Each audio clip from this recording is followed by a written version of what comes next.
Marco is dropping a phenomenal question. I'm not patient enough for jiu-jitsu. What should I do? Listen, there are things in life that require patience. Learning and studying definitely is one of those things.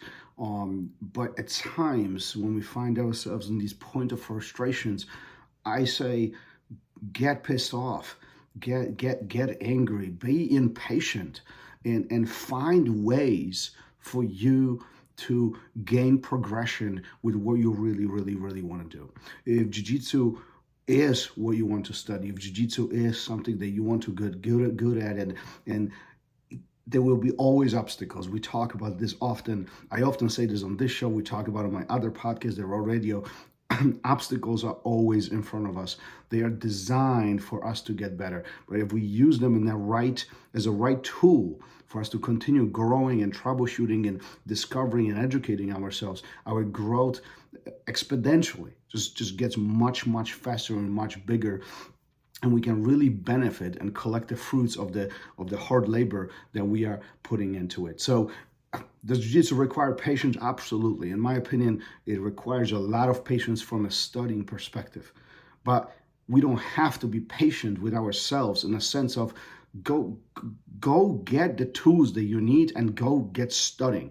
Go figure out how you can get better at passing the guard. Perhaps stability is your point of challenge. Figure out how you can use the tools who other people have developed. They presented it. A lot of them are free online on YouTube via podcast. You can engage in more investment as far as instructionals. There's plenty of platforms there. There's some subscription-based instructional. There's some just straight up front instructionals which you can purchase from different websites, and BJJ Fanatics does phenomenal job doing just that, presenting thousands of different videos, but all that gives you tools with which you can really increase the progression of your jiu-jitsu.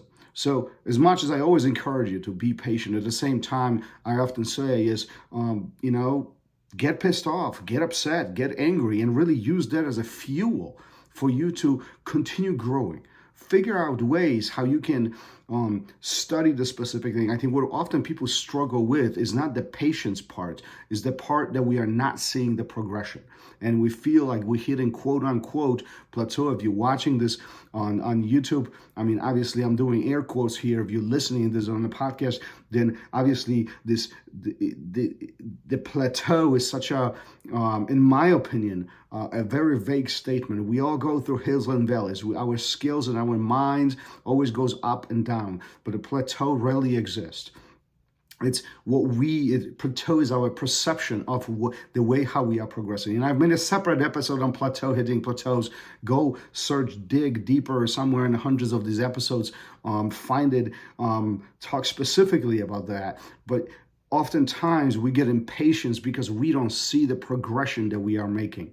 And I do strongly believe that we are making progression at some point. Sometimes it's slower than we expected, than we would like, but the progression continuously is there.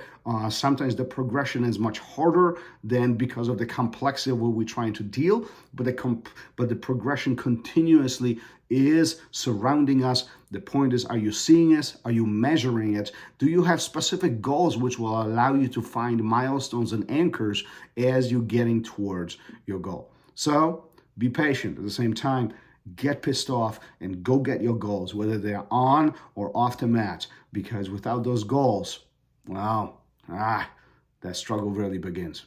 Keep on training. Peace.